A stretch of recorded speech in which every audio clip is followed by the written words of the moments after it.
आपल्याला प्राप्त झालं तर सायुज्य नावाचा मोक्ष प्राप्त होतो, हे भाषा महाराजांची आहे. पण या पहिल्याच चरणामध्ये मला 3 शंका उपस्थित करायच्या आहेत, 3 प्रश्न उपस्थित करायचे आहेत. ऐका. आलिंगन घडे मोक्ष सायुज्यता जोडे.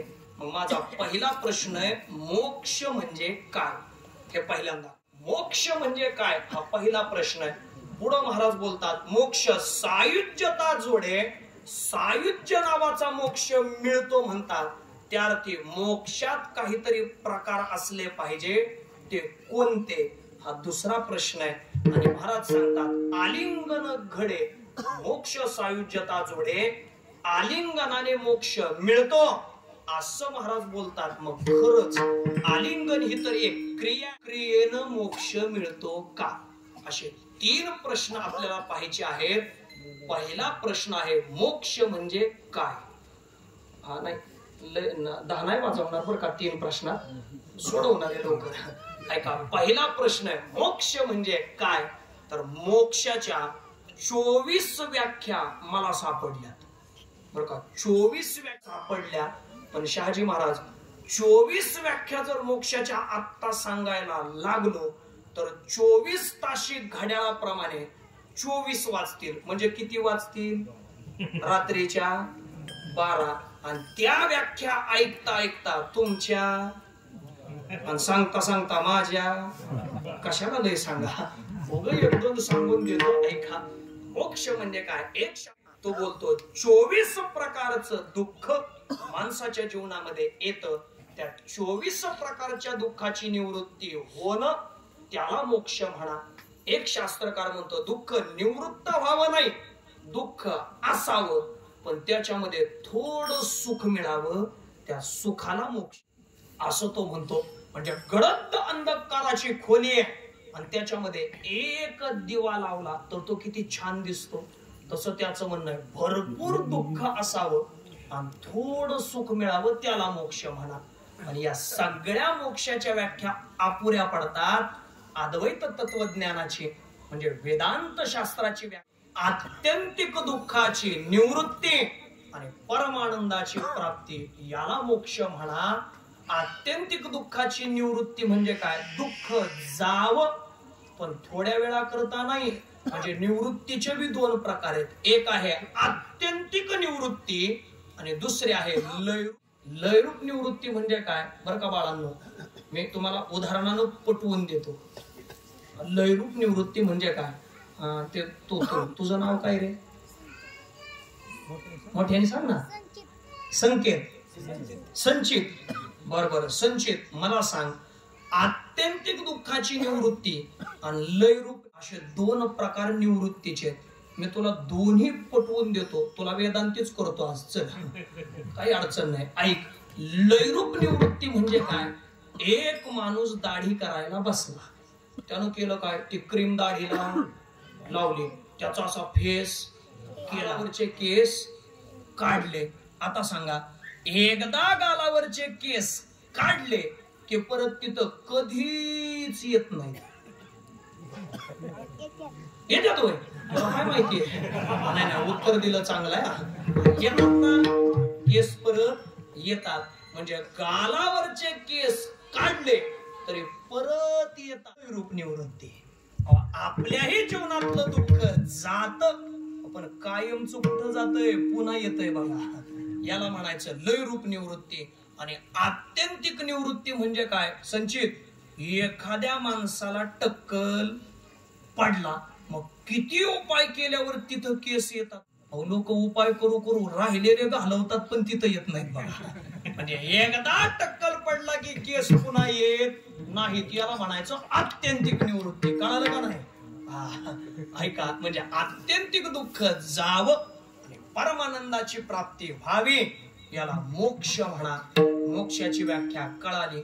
आता मोक्ष सायुज्यता जोडे. सायुज्य नावाचा मोक्ष मिळतो म्हणतात, त्या अर्थी मोक्षात प्रकार असले पाहिजे. आणि सर्वांच्या परिचयाचे सरळ सरळ सांगून देतो.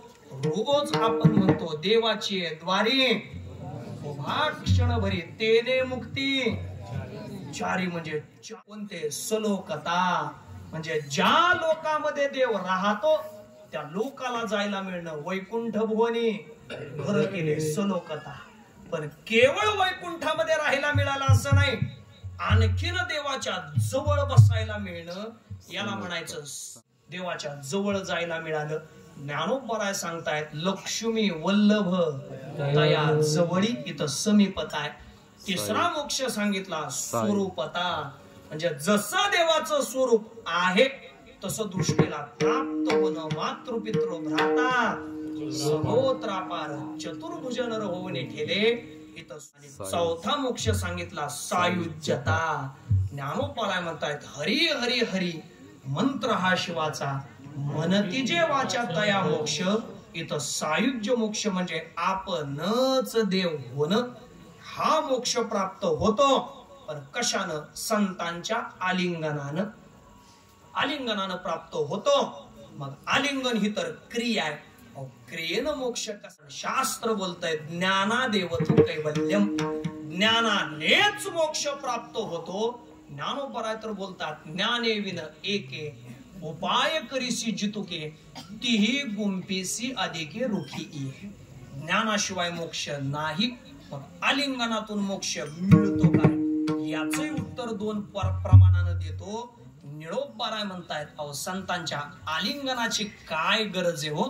अहो संतांच्या शरीराला लागून येणारा वारा तो जरी आपल्याला प्राप्त झाला तरी मोक्ष प्राप्त होतो. निळोबरायांचं प्रमाण आहे यांचा वारा लागेल ज्याशी येती त्याशी मुक्तीवरू. अहो त्याला मुक्तीवरू येतात की ज्याला संतांच्या अंगाला लागून येणारा वारा प्राप्त झाला त्यालाही मोक्ष मिळतो. पण काय काय जण म्हणायला लागले नाही नाही आम्हाला नाही पटत. उगीच काय सांगताय? अहो क्रियेनं कुठं मोक्ष असतो काय? ज्ञानाने मोक्ष असं जर कोणी म्हणत असेल तर मग मात्र त्याला ज्ञानोबराय उदाहरण देतात. ज्ञानोबराय सांगतात ऐका ज्ञानानेच मोक्ष मिळतो ना, तर मग ऐका काय झालं कुरुक्षेत्रावरती.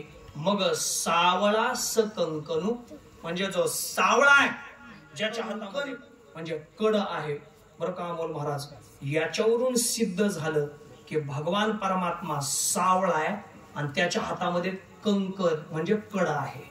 हे मला ज्ञानेश्वरीत कळाल्यापासून मी पण म्हणतोय बघा एखादं कड घालावं. म्हणतो मी बी घालावं, पण काय करावं कोणी द्याय नाहीच हो मला कड घेऊन. द्यायचा बी विषय सोडून द्या, कड घालायला तेवढ्या नेटाचं मनगट बी असावं लागतंय बघा. मनगट नाही नेटाचा बसला उपयोग आहे. कड सावळा सकंकनो, ज्याच्या हातामध्ये कंकण म्हणजे कड आहे. अहो त्यानं केलं काय? बाहू पसरणे दक्षिण, त्यानं फक्त एक म्हणजे उजवा हात पसरला.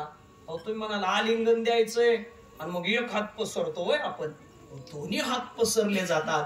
मग देवानं एकच हात का पसरला? त्याचं उत्तर ऐका.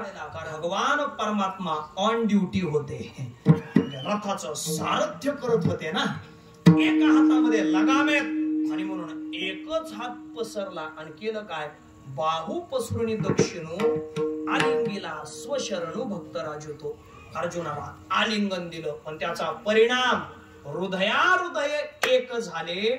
ए हृदयीचे ते हृदय घातले आणि द्वैत न आपणा ऐसे अर्जुना, म्हणजे स्वतःच्या हृदयातलं ज्ञान अर्जुनाच्या हृदयात घातलं. मग हे जर देव करू शकतो तर मग संत करू शकत नाहीत. संत सुद्धा आलिंगन देतात आणि आपल्या हृदयातलं ज्ञान साधकाच्या हृदयामध्ये घालतात आणि त्या ज्ञानाने मोक्ष प्राप्त होतो. हाच संतांचा महिमा आहे. आलिंगन घडे मोक्ष सायुज्यता जोडे, ऐसा संतांचा महिमा. हाच संतांचा महिमा आहे.